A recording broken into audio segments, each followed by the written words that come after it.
சென்னை காசிமேட்டில் 10 வயது சிறுமியிடம் பாலியல் அத்துமீறலில் ஈடுபட்ட தாவேகா வட்டச் செயலாளரை போலீசார் கைது செய்திருக்கின்றனர். இதுபற்றிய மேலும் விவரங்களை தருகிறார் நமது செய்தியாளர் மணிவர்மன். மணிவர்மன், இந்த சம்பவம் தொடர்பான முழு விவரம். பெண் குழந்தைகளுக்கு பாதுகாப்பை உறுதி செய்வோம் என வாக்குறுதி அளித்து தமிழக வெற்றி கழகத்தினர் ஆட்சியை பிடித்துள்ள நிலையில் தற்பொழுது காசிமேட்டில் 10 வயது சிறுமியிடம் அந்த கட்சியின் பொறுப்பில் இருக்கும் வட்ட செயலாளரே அத்துமீறலில் ஈடுபட்டிருந்த சம்பவம் பொதுமக்களிடையே அதிர்ச்சியை ஏற்படுத்தியுள்ளது. மயிலாப்பூர் பகுதியைச் சேர்ந்த 10 வயது சிறுமி ஆர்கே நகர் தொகுதிக்கு உட்பட்ட காசிமேடு சிங்காரவேல நகர் பகுதியில் உள்ள தனது உடல்நல வீட்டத்திற்கு கடந்த சில நாட்களுக்கு முன்பு வந்துள்ளார்.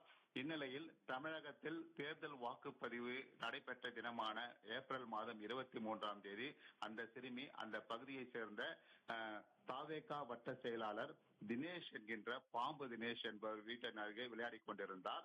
இதனை பார்த்த அந்த தினேஷ் சிறுமியை வீட்டிற்கு அழைத்துச் சென்று பாலியல் அத்துமீறலில் ஈடுபட்டுள்ளார். மேலும் நடந்த சம்பவத்தை வெளியில் சொன்னால் கழுத்தை நெரித்து கொன்று விடுவேன் என்றும் மிரட்டியிருக்கிறார். இதனால் தனக்கு நேர்ந்த கொடுமைகளை வீட்டிற்கு சென்ற சிறுமி மயிலாப்பூரில் உள்ள தனது உறவினரிடம் கூறியுள்ளார்.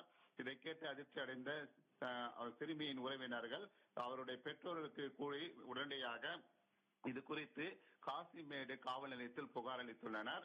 புகாரின் அடிப்படையில் போலீசார் விசாரணையில் ஈடுபட்டு உண்மை தெளிவரவே தினேஷை கைது செய்ய முற்பட்டிருந்தனர். இருந்த போதிலும் நேற்று முன்தினம் தேர்தல் வாக்கு எண்ணிக்கை நடைபெற்றுள்ளதால் தாவேகா நிர்வாகியான தினேஷ் ஆர்கே நகர் சட்டமன்ற தொகுதிக்கான வாக்கு எண்ணிக்கையில் ஈடுபட்டிருந்ததால் அவரை கைது செய்ய முடியாத நிலையில் இருந்தது. பின்னர் நேற்று வாக்கு எண்ணிக்கை நேற்று முன்தினம் வாக்கு எண்ணிக்கை நிறைவு பெற்ற நிலையில் நேற்று அவரை கைது செய்து சிறையில் அடைத்துள்ளனர். திமுக ஆட்சி காலத்தில் பெண்களுக்கும் குழந்தைகளுக்கும் பாதுகாப்பு இல்லை என கூறி மக்களிடம் அவதூறை பரப்பி ஆட்சிக்கு வந்த பிறகு தற்பொழுது ஆட்சி பிடித்த 2 நாட்களிலே ராயபுரம் சட்டமன்ற உறுப்பினர் அறிவாளால் கேக்கு வெட்டுவதும் வட்ட செயலாளர் பாலியல் அத்துமீறலில் ஈடுபடுவது என்பது பொதுமக்களிடையே அதிர்ச்சியை ஏற்படுத்தியுள்ளது.